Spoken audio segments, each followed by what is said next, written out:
Hello everybody, कैसे हैं आप? दिस इज डॉक्टर विकास कुमार। और आज जो लास्ट हमारी क्लास हुई थी ना, जिसमें हमने कुछ प्रैक्टिस क्वेश्चंस अटेम्प्ट किए थे, ऑन द ट्रॉट सिनोनिम्स के थे, एंटोनिम्स के थे, फिर जम्बल्ड सेंटेंसेस के थे, एरर्स के भी कुछ क्वेश्चंस थे। सो वो क्वेश्चंस करने के बाद आज हम और क्वेश्चंस करेंगे। और ये जो क्वेश्चंस हैं इसमें हम थोड़ा डिफरेंट क्वेश्चंस आपके लिए लेकर आए हैं। तो एम वही है कि आपको अच्छे से अच्छी प्रैक्टिस दी जाए ताकि आप फ्लो में आए, राइट? वो फ्लो रिक्वायर्ड होता है to appear in any exam. So let's begin my dear friends. अब कंडीशंस रादर इंस्ट्रक्शंस क्या हैं? सेंटेंस 1 और सेंटेंस 6 ये फिक्स्ड है। बीच के सेंटेंसेस हमने ऑर्डर में सेट करने हैं। फर्स्ट वन, पहला सेंटेंस फिक्स्ड है। I first came to Poland in the autumn of 1986. अब आपके सामने ये सेंटेंसेस हैं। इसके बाद कोई क्या सेंटेंस कहेगा ये हमें सोचना है। लास्ट सेंटेंस भी फिक्स्ड है। Was I still interested? चलिए, बीच में इसी की एक जर्नी सी होगी, उसको देखते हैं। Right, sentence 1 says I first came to Poland in the autumn of 1986. Agreed. Sentence 6 भी हमने देख लिया है। अब हम देखते हैं फर्स्ट के बाद कौन सा सेंटेंस अप्लाई होता है। Alright. In the autumn of 1986 में भी हम क्यों कर सकते हैं? It was my I'm really sorry for this. It was my last month as a student at the university. कौन सा? वो बात करें ऑटम की। यार ऑटम के महीने में शायद मेरा आखिरी महीना था वहां पर, तो क्यों पहले आ जाएगा? Then we have P. I had been keeping an eye on the notice board of the English department for a prospective job. अब मेरा लास्ट मंथ था, तो ये नेचुरल है कि इसके बाद तो कहीं जॉब करना है। एक स्टूडेंट है वो तो जॉब करेंगे। सो क्यू और पी का तो पेयर है। पी के बाद एस, एक दिन आई स्पॉटेड अ लिटिल नोट। अब देख रहे हैं, आप ही देख रहे हैं, वो नोटिस बोर्ड पर ध्यान देते हैं, तो ध्यान देते देते ही spotted a little note concerning a lectureship, जो कि एस है। सो क्यू, पी और एस का सेट है। उसके बाद आर। इट वाज कहां पर, वो जॉब कहां पर थी? At the University of Lords, which I had never heard of. फिर उन्होंने पूछा खुद को कि क्या मैं इंटरेस्टेड सही में था? मैंने तो उस यूनिवर्सिटी के बारे में सुना ही नहीं। कोई पॉपुलर यूनिवर्सिटी होती तो मैं इंटरेस्टेड होता। Simple. Next question. It is perhaps coincidental that the final Booker Prize of the 20th century should go to South African writer. Okay, ये coincident ही है एक, शायद कह रहे हैं वो, right? In the formal structure of a modern democracy have been put, the formal structure rather, not in, the formal structure of a modern democracy have been put in place, right? अब it is perhaps coincidental that the final Booker Prize of the 20th century should go to South African writer. इसके साथ अगर आप देखें तो S बहुत अच्छे से जेल करता है। But as you read Disgrace, एक बड़ा पॉपुलर नॉवल है, J.M. Coetzee's 8th novel, you become aware of a certain bleak appropriateness. Bleak मतलब बहुत धुंधला सा, कोई बहुत क्लियर नहीं, right?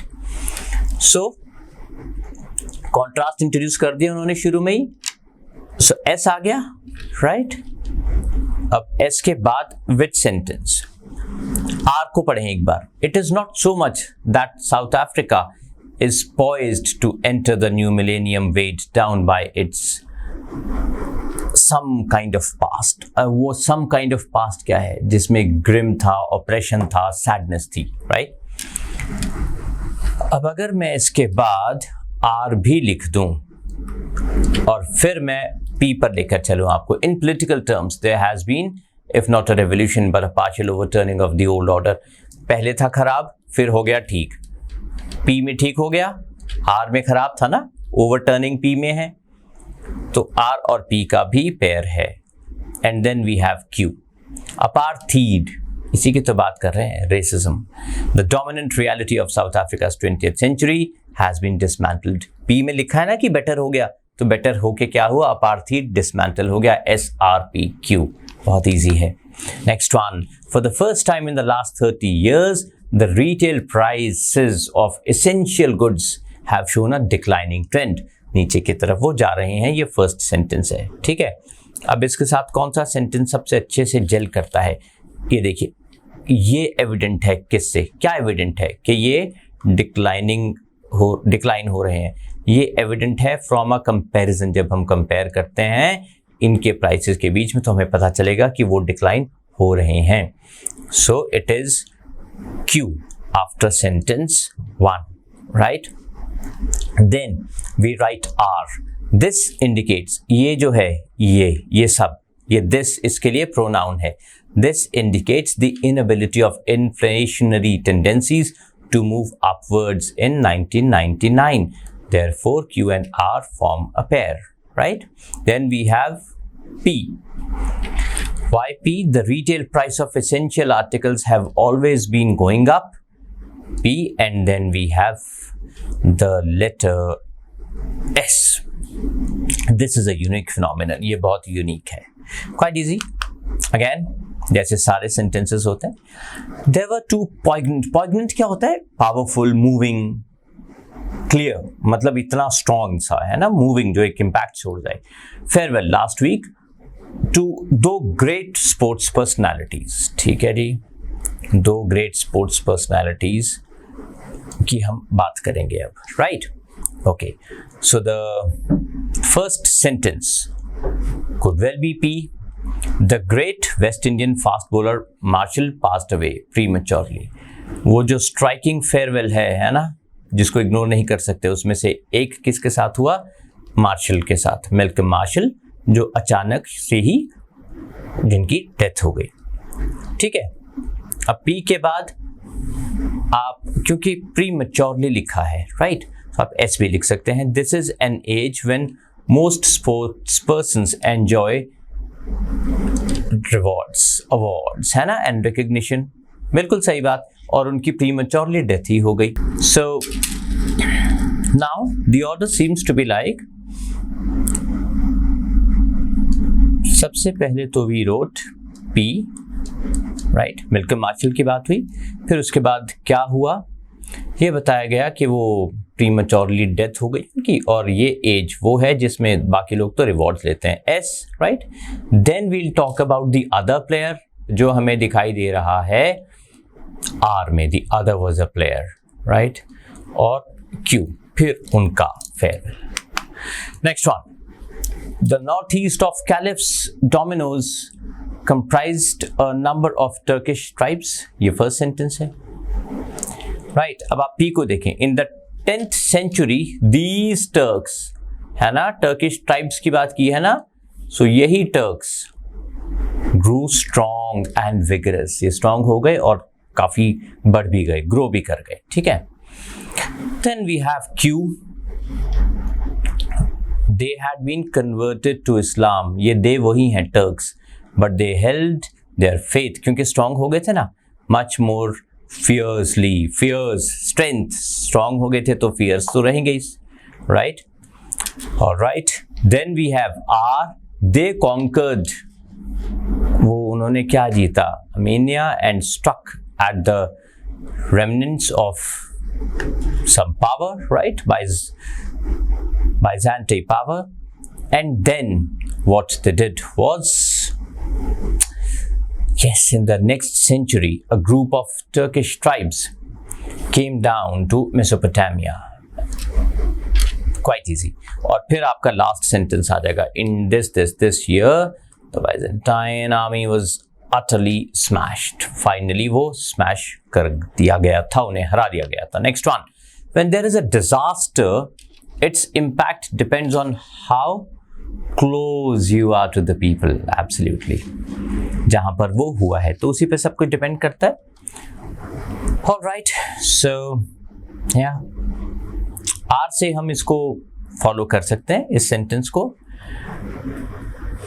Though I lived in Delhi, I was quite familiar to Quillan. All right. R सबसे पहले आ गया. Then we have S. It is where I spent the first 17 years of my life. जगह की बात करें, ये वही जगह है जहाँ पर पहले 17 साल मैंने अपनी लाइफ के स्पेंड किए थे. Then we are going to put P. अब P क्या है? The train accident that happened in Quillen some days ago,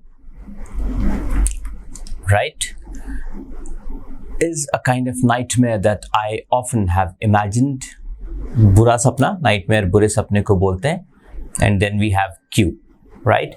It gave me restless sleep. What gave him restless sleep? अगर nightmare होगा तो restless sleep देगा ही. So this takes us to the next question. Did anything happen? ये first sentence है. क्या कुछ हुआ है? But the intruder did not. In fact, did little more. अब ये तो आ नहीं सकता इसके बाद, right? Did anything happen? इसके बाद we may write not much. कुछ हुआ है, कुछ खास नहीं. According to Microsoft, कुछ हुआ है, कुछ खास नहीं. ऐसे ही तो आंसर आता है ना. देखिए, जब ओपनिंग सेंटेंस क्वेश्चन हो तो आंसर ही उसको फॉलो करेगा. तो आंसर Q में ही है. So we shall begin with Q, right? Then we shall always, in this context obviously, we shall write P. But the intruder did little more than peck and poke around. तो कहा है कि Microsoft ने तो कहा है कुछ नहीं हुआ, लेकिन हमें लग रहा है कि जिसने इंट्रूड किया है ना, जो घुसा है, इन्फिल्ट्रेट किया है, उसने सिर्फ घूमा नहीं है, ढूंढा नहीं है, कुछ और भी किया है. सो क्यू, क्योंकि कॉन्ट्रास्ट हमने क्यू में इंट्रोड्यूस कर दिया है, right? So Q and P form a pair, right? Then we have R. क्या किया होगा उसने? ही मे हैव, ये देखिए, he may have been some of its source code. ये चीज उसने की होगी जो R में mentioned है. And then we have S. Yes, somebody invaded the firm's corporate work. So पहले तो लिखा था ना कि कुछ खास नहीं, बाद में बताया कि कुछ खास हुआ है. Another significant change in the past 5 years have been the global resurgence of ethnic and religious aspirations. बिल्कुल सही बात. ये पोस्ट जो मॉडर्न एज है या पोस्ट मॉडर्न एज है उसमें ये हुआ है. चलिए, ये एक्चुअली फैक्ट है. सो इसके बाद कौन सा सेंटेंस आता है? इसके बाद क्यू आता है. देखिए, दिस मैनिफेस्ट्स, ये जो है ना, ये चीज रिसर्जेंस की बात करें ऑफ रिलीजियस एस्पिरेशन, दोबारा रिलीजन उठा है, तो ये चीज रिफ्लेक्ट होती है क्यू में. दिस मैनिफेस्ट्स इटसेल्फ, ये हाईलाइट करता है खुद को in different ways, right? And then we have R, जो इसके साथ ही गलती से अटैच हो गया है. अनदर मैनिफेस्टेशन, मैनिफेस्टेशन पेयर हो गया. Another manifestation is the growth of ethnicity, right? ये वाला सेंटेंस. आर, चलिए, अब पॉलिटिकल पार्टीज की बात भी आर ने कर दी, दोनों चीजें इंक्लूड हो गई हैं. अब इसके बाद पी के लिए बिल्कुल अच्छा ग्राउंड तैयार हो गया है. No less than 15 new states have emerged in the region. तो क्योंकि पॉलिटिकल भी आ गया एंगल, मैनिफेस्टेशन भी हो गया, तो इसका असर क्या होगा? न्यू स्टेट्स भी इमर्ज होंगी, तो वो पी में है. And then obviously we have S, जो कहता है one is the new nationalism and that is thriving in the wake of the breakup of the Soviet Empire. The next one, 18 years ago, Germany क्या बन गया था? Germany became whole and free again after 40 years of cruel partition. तो दोबारा एक हो गया Germany, ठीक है? अब आप क्यू को देखिए. Within 10 months after the wall came down, यही तो है wall coming down, दीवार का टूटना, एक होना. Germany had regained its national unity. एक हो गया, national unity बन गई, तो क्यू पहले आ गया, ठीक है जी? चलिए, then we have S. The Cold War was suddenly over. ठीक है, कोल्ड वॉर खत्म हो गई थी, कम्युनिज्म मेल्ट हो गया था. एस हो गया इसके बाद, right? Then we have P. लेकिन नवंबर 9, 1989 को द बर्लिन वॉल, अब क्या हुआ? ये वॉज मिराकुलसली ब्रीच्ड. इसको ब्रीच कर दिया गया था. ब्रीच कर दिया मतलब तोड़ दिया गया था, राइट? सो ये आपका बन गया P. And then we have R. Not many contemporaries had expected this to happen. बहुत ज़्यादा लोग इसको expect नहीं कर रहे थे। और फिर आपका last sentence, on October 3 reunification was enacted, finally reunification हो गया। Next one, there are a number of bad habits which poor readers adopt। जो रीडर्स अच्छे नहीं होते, कम पढ़ते हैं, उनके पास उनमें काफ़ी खराब आदतें होती हैं। चलिए जी, अब क्या हो सकती हैं वो आदतें, let's find out. Most of these, poor readers की बात हो रही है, दीज उनके लिए प्रोनाउन है। Most of these involve using extra body movement in their reading process. ज़्यादा, ज़रूरत से ज़्यादा उसको यूज़ कर सकते हैं। सो एस के साथ हम शुरू कर देंगे। Then we have Q, but extra body movements such as pointing with fingers और moving the lips do not help reading. क्योंकि पुअर रीडर्स है ना, वो बेचारे वो चीज़ें करते हैं वो जिससे हेल्प होती ही नहीं, एस और क्यू। And then we have P, of course there must be vigorous mental activity. बिल्कुल विगरस, बहुत पावरफुल, बहुत अग्रेसिव है ना, मेंटल एक्टिविटी काफ़ी ज़्यादा होगी ही। And then we have R, in efficient reading the muscles of the eye should make the only external movement। बाकी वही इफेक्टिव मूवमेंट है, वही इफेक्टिव रीडिंग है, रादर बाकी की जरूरत इतनी होती नहीं है। ठीक है जी। Young children and poor readers often point with a finger and each word with a turn. तो आईज की सबसे ज्यादा मूवमेंट है। चलिए, this brings us to the next question. Idioms है कुछ जिनके मीनिंग्स आपने आइडेंटिफाई करने हैं। डर्ट चीप, डर्ट चीप होता है एक्सट्रीमली चीप, बहुत ही खराब, राइट, ये सब गलत है। नेक्स्ट वन, अ श्रिंकिंग वायलेट। श्रिंकिंग वायलेट होता है एक ऐसा पर्सन हु इज रेटिसेंट, जो घुलता मिलता नहीं है, जो शाय है। There you go. Gordian knot, Gordian knot बोलते हैं। नॉट क्या होता है? गांठ है ना, जो डिफिकल्ट हो खोलने में, a difficult problem. Fall in a heap, heap क्या होता है? ढेर, किसी चीज का ढेर।